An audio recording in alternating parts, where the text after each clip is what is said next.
What's up, traders? Just going 1-for-1 today. Technically, I'm still in the trade, so we're going to just jump right into it.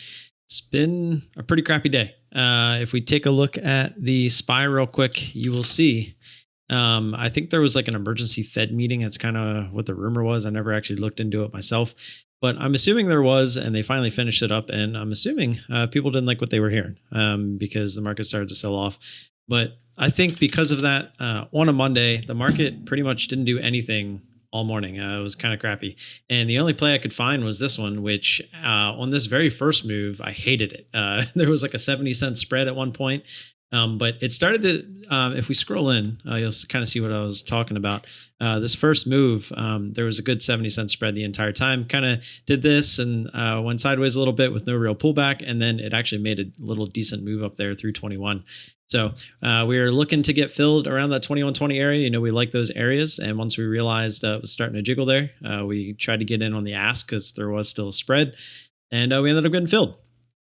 We actually put an order out. We took 100 shares. We put an order out at 67, I think it was. I'm pretty sure it was 67.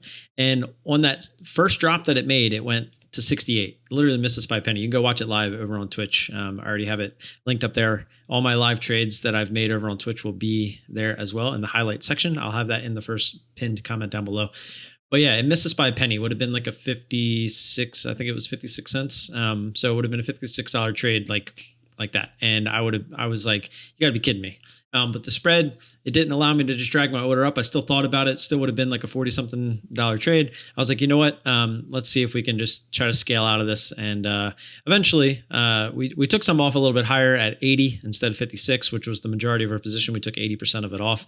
And then we just kind of scaled out the rest. Would have been real nice had we got that first fill because then it would have been a much bigger trade. But unfortunately, that doesn't always happen.